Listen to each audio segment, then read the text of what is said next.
বাংলা একটা কথা আছে, অতি লোভে তাঁতি নষ্ট। তুরস্কের প্রেসিডেন্ট রিসেপ তাইয়েপ এরদোয়ান বরাবরই আমার খুব পছন্দের একজন মানুষ, আবার যথেষ্ট সমালোচনা করি, কারণ সমালোচনার কিছু কাজ করে।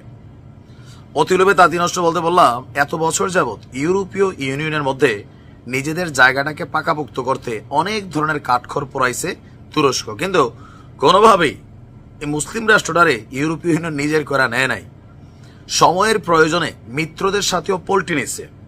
এর মাঝখানে আপনাদের খেয়াল থাকার কথা, রাশিয়া ইউক্রেন যুদ্ধের পর ইউক্রেনের বেশ কয়েকজন উচ্চপদস্থ সামরিক অফিসারকে গ্রেপ্তার করেছিল রাশিয়া।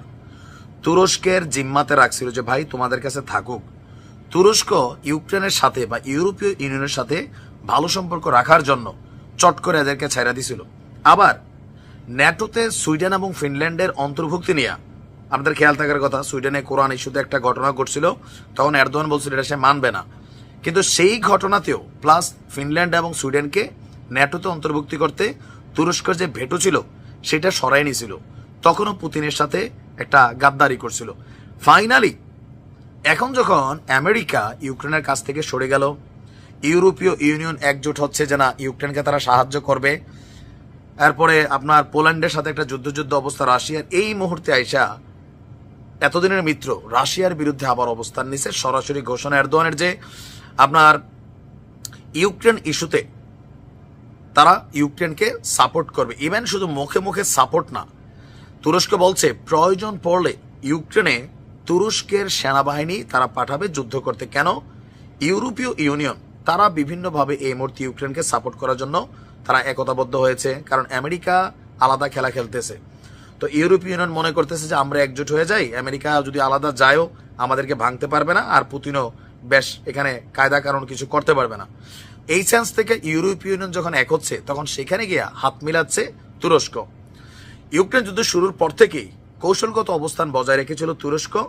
আপনার এখন ফাইনালি আইসা রিসেপ তাইয়েপ এরদোয়ানের যে অবস্থান, এটাতে রাশিয়া বরাবরই হতাশা প্রকাশ করেছে। আঙ্কারা বলছে তারা ইউক্রেনের আপনার আঞ্চলিক অখণ্ডতা বজায় রাখার ব্যাপারে প্রতিশ্রুতিবদ্ধ। তুরস্কের এই সম্ভাব্য পদক্ষেপ নিয়ে যথেষ্ট হতাশা প্রকাশ করেছে রাশিয়া। আঙ্কারা মানে তুরস্ক।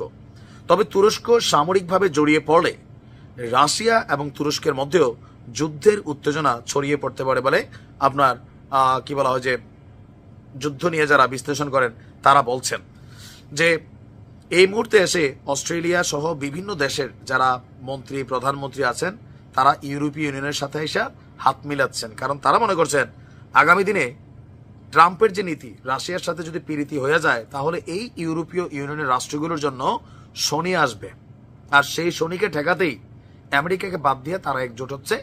আর তুরস্ক, আমি জানি না যে তুরস্ক কেন এখানে পার্টিসিপেট করতে গেল, পুতিনের সাথে ভালো সম্পর্ক, কিন্তু এই সিদ্ধান্তে পুতিনের জায়গায় যে কোনো মানুষ থাকলে তারা তো খেপবে। এরদোয়ানের এই ধরনের সিদ্ধান্ত দেখেন, ফিলিতে লোক পাঠায় নাই, সামরিক সহযোগিতা করে নাই, ইউক্রেনের বেলা ফিরিতি বাইয়া বাইয়া বাইয়া বাইয়া পড়তেছে। এই কারণে মুসলিম রাষ্ট্রগুলোর আজকে এই অবস্থা। ভালো থাকো।